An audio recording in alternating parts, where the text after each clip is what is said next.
নমস্কার, আমার নাম শরদিন্দু চক্রবর্তী, মন্দিরের পুরোহিত এবং চণ্ডী পাঠক। আমার সাথে মহারাজ চন্দ্র মহারাজের দুর্গামণিক দেববর্মা। এখানে 1760 খ্রিস্টাব্দ থেকে এই তিরুচরণ রাজার আমল থেকে মারবাড়ি স্থাপিত হয়েছিল।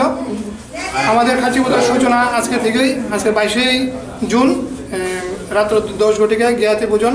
কালকে 23 জুন আমাদের উক্ত দেবতার সঞ্জন।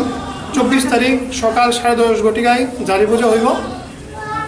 25 তারিখ সন্ধ্যা 5 ঘটিকায় মাছ স্নান যাত্রা এবং 7:30 গতে আমাদের অধিবাস পূজা। রাতে 11:30টার সময় নিশি পূজা হবে। এরপর দিন সকাল 5:30 ঘটিকায় মাছ স্নান যাত্রা হাওড়া নদী রিভারে হইব। তারপর এখান থেকে শিফটিং করে 6:30 গতে থেকে 11টা গতের মধ্যে খাচ্ছি পূজা সমাপন করতে হবে, আমাদের সরকারি পূজার নিয়ম। আচ্ছা, এখানে এই সরকার আসার পর থেকে অনেক আমরা পুরোহিতরা দেখলাম যে মন্দিরে অনেক জিনিস হচ্ছে। আজকে মন্দিরে ধোয়ানো হচ্ছে, মন্দিরে রং টং হচ্ছে, তারপর মন্দিরে লাইটিংও এবার ভালো হয়েছে।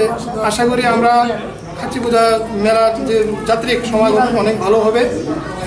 এবং আমরা আশাবাদী আরেকটা জিনিসের যে সরকারি যে গাইডলাইন ছিল করোনাকালে, এটা যেমন থাকে, ডিস্টেন্স বজায় রেখে কাজ করতে হইব। মানুষের জীবন বিপন্ন করে ধর্ম করা যায় না। ধর্ম ধর্মের জায়গাতে আছে, মানুষের জীবন জীবনের জায়গাতে আছে। এই ব্যাপারটা চিন্তা করে সরকারের কাছে করবো যেমন গাইডলাইনটা ঠিক থাকে এবং পুণ্যার্থী যেমন কোনো অসুবিধা না হয়, মেলা যেমন ভালোভাবে চলে।